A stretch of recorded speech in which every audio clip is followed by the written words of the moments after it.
UPSC, SSC, state PCS और बहुत सारे एग्जाम्स में एक क्वेश्चन जो बार बार पूछा जाता है कि डायरकी क्या थी, बाइकैमरलिज्म से ये अलग कैसे थी, डायरकी कहाँ लाया गया था, सेंटर में या प्रोविंस में। तो आपके मन में भी अगर ऐसा डाउट है तो मैं आपको 100% गारंटी के साथ बता सकता हूं कि इस वीडियो को आपने अगर आज पूरा देख लिया तो ये डाउट लाइफ टाइम के लिए आपके मन से खत्म हो जाएगा। आपको फिर कोई सपने से उठा के भी पूछेगा कि डायरकी क्या है, थोड़ा बताओ तो सही, तो आप इसको बहुत अच्छे से एग्जाम्पल के साथ एक्सप्लेन कर पाएंगे। तो चलिए स्टार्ट करते हैं आज का वीडियो और समझते हैं डायरकी एंड बाइकैमरलिज्म को। सो डायरकी के कॉन्सेप्ट को समझने के लिए एक बहुत ही सिंपल सा हम एग्जांपल लेंगे एक घर का। एक घर है जिसमें एक फादर है, एक मदर है एंड दो बच्चे हैं। फादर जो है वो नौकरी पेशा है एंड मदर जो है वो होम मेकर हैं, वो घर संभाल रही हैं। एक परिवार को चलाने के लिए दोनों के बीच में तालमेल होना बहुत जरूरी होता है और इंडियन सोसाइटी में हम देखते हैं कि ये तालमेल जो है वो बना के रखा जाता है एंड पेरेंट जो हैं अपनी अपनी रिस्पॉन्सिबिलिटीज़ को बांट लेते हैं ताकि घर परिवार जो है वो स्मूथली चल सके। फादर जो हैं वो पैसे कमा के ला रहे हैं, मेन कंट्रोल जो है उनके हाथों में है। कोई भी बड़ा डिसीजन अगर लेना होता है तो फादर का वेटेज जो है वो ज़्यादा होता है, फादर की बातों की वैल्यू जो है वो ज़्यादा होती है। एंड मदर जो हैं उनको कुछ काम दिए गए हैं, फॉर एग्जांपल हेल्थ, बच्चों का, फैमिली का हेल्थ जो है वो सही रहे, ये जिम्मेदारी किसको दी गई है, मदर को दी गई है। साथ ही साथ बच्चों का एजुकेशन जो है वो सही से हो, इस चीज़ की जिम्मेदारी जो है किसको दी गई है, मदर को दी गई है। बच्चे टाइम से होमवर्क कर रहे हैं कि नहीं, स्कूल में क्या परफॉर्मेंस हो रहा है, ये सारी चीज़ों को देखने की जिम्मेदारी किसको दी गई है, मदर को दी गई है। ओके, तो हम देख सकते हैं कि एक परिवार को चलाने के लिए पावर्स को आपस में डिस्ट्रीब्यूट कर लिया गया है एंड रिस्पॉन्सिबिलिटीज़ को आपस में डिस्ट्रीब्यूट करके अच्छे से घर को चलाया जा रहा है। इसी तरीके से ब्रिटिश गवर्नमेंट ने एक कोशिश की थी, एक एक्सपेरिमेंट किया था, बट वहां पे इक्वल पावर का कॉन्सेप्ट उनके दिमाग में नहीं था, वो पावर अपने पास रखना चाहते थे। तो इस एग्जाम्पल को आप याद रखिए, अभी हम देखेंगे कि ब्रिटिश गवर्नमेंट ने क्या किया था। डायरकी, डायरकी का मतलब क्या था, डबल रूल, यानी एक ही सरकार में जब दो लोगों के पास पावर दिया जाता है तो उसको डायरकी कहा जाता है। तो यहाँ पे जो हमने अभी एग्जाम्पल देखा था परिवार का, तो उस परिवार को हम कहेंगे कि एक सरकार है। उस सरकार के अंदर दो लोग जो है रूल कर रहे हैं, दो लोगों के पास पावर है। किसके किसके पास, फादर के पास एंड मदर के पास। उसी तरीके से डायरकी जो है वो प्रोविंस में ला दी गई थी, इंट्रोड्यूस कर दी गई थी by government of India act 1919। और इसमें क्या किया गया था कि जो सब्जेक्ट्स हैं उसको दो पार्ट में डिवाइड कर दिया गया। एक पार्ट को बोला गया रिजर्व सब्जेक्ट्स एंड दूसरे पार्ट को बोला गया ट्रांसफर्ड सब्जेक्ट। रिजर्व सब्जेक्ट्स में आते थे police, law and order, justice, land revenue, irrigation, और जो इंपॉर्टेंट चीजें थी वो रिजर्व सब्जेक्ट के अंदर फॉल होती थी। और इसका कंट्रोल किसके पास था, इसका कंट्रोल ब्रिटिश गवर्नमेंट के पास था। ठीक है। ट्रांसफर्ड सब्जेक्ट्स में रखा गया education, local self government, public health, agriculture, public work. तो जो लेस इंपॉर्टेंट पोर्टफोलियोज थे वो किसको दिया गया, इंडियन रिप्रेजेंटेटिव्स को दिया गया, यानी उस समय जो इलेक्ट होकर लोग पहुंचे थे उनको दिया गया।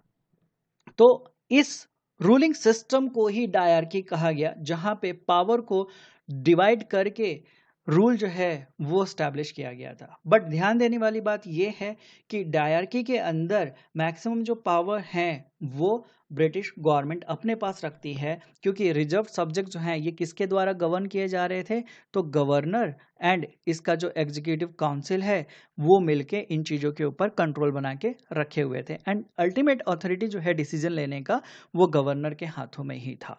ठीक है।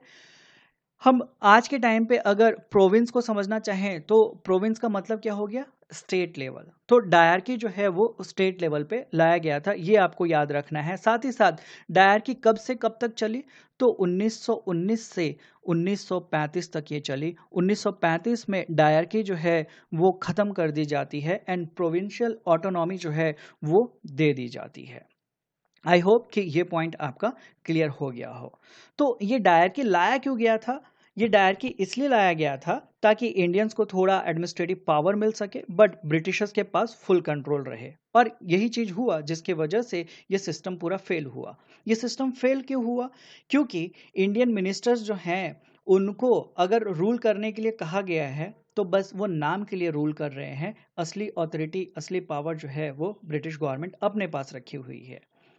एग्जाम्पल अगर हम लें तो आप इमेजिन कीजिए कि आप एक मिनिस्टर हैं, बट एक भी रुपया आप खर्च नहीं कर सकते हैं। एक रुपया भी खर्च करने के लिए आपको हर बार ब्रिटिश अप्रूवल की ज़रूरत होगी। इससे क्या होगा? इससे एजिटेशन जो है वो बढ़ता है, जिसकी वजह से हम देखते हैं कि ये पूरा जो स्ट्रक्चर है, डायरकी है, ये फेल हो जाता है। ये रूल को सही तरीके से एस्टेब्लिश नहीं कर पाता है। ओके, तो अब हम समझेंगे बाइकैमरलिज्म। तो बाइकैमरलिज्म का मतलब क्या होता है? Two house legislature.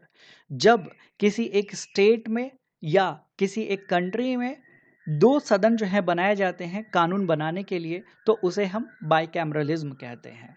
ओके, तो ये बाइकैमरलिज्म जो है ये कहाँ पे लाया गया था? सेंटर में या प्रोविंस में? तो ये सेंटर में लाया गया था, ये आपको याद रखना है। और बाइकैमरलिज्म लाकर दो हाउसेस बनाए गए, एक को कहा गया काउंसिल ऑफ स्टेट एंड दूसरे को कहा गया लेजिस्लेटिव असेंबली।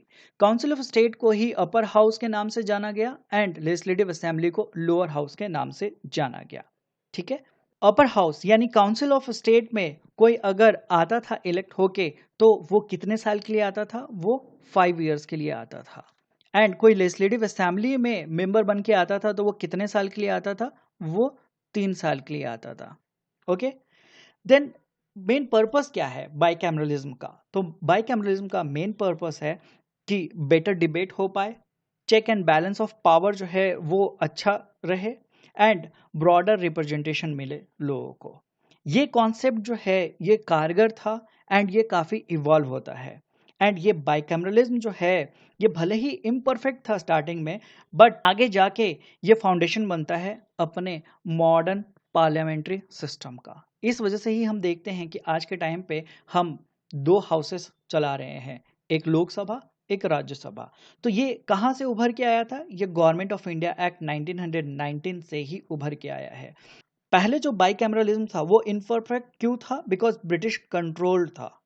एंड आज का जो बाइकैमरलिज्म है वो बेटर क्यों है? क्योंकि यहाँ पे कोई कंट्रोल जो है डिक्टेटरशिप करके नहीं कर रहा है। ओके, सो आई होप कि आपका ये डाउट क्लियर हो गया होगा। एंड कोई भी आपको इससे रिगार्डिंग कोई क्वेश्चन पूछेगा तो आप उसका जवाब जो है अच्छे से क्लैरिटी के साथ दे पाएंगे। अब एक समरी देख लेते हैं। सो डायरकी जो है वो कहाँ पे लाया गया था? प्रोविंशियल लेवल पे लाया गया था। बाइकैमरलिज्म जो है वो कहाँ लाया गया था? सेंट्रल लेवल पे लाया गया था। डायरकी का मतलब क्या है? डायरकी का मतलब है डबल रूल। देन बाइकैमरलिज्म का मतलब क्या है? तो इसका मतलब है डबल हाउस, यानी जब दो लेजिस्लेचर लाए जाते हैं, बनाए जाते हैं कहीं पे, तो उसको बाइकैमरलिज्म कहा जाता है। डायरकी जो है वहाँ पे कंट्रोल किसके किसके पास था? तो रिजर्व सब्जेक्ट जो है वो ब्रिटिशर्स के कंट्रोल में था एंड ट्रांसफर्ड सब्जेक्ट जो है वो इंडियन मिनिस्टर्स के कंट्रोल में था। बाइकैमरलिज्म में क्या होता है? दो सदन बनाए जाते हैं, एक को हम अपर हाउस कहते हैं, दूसरे को हम लोअर हाउस कहते हैं। डायरकी का मेन फोकस क्या है? तो एडमिनिस्ट्रेशन एंड एग्जीक्यूटिव जो है उसके कंट्रोल में पावर्स का डिवीजन।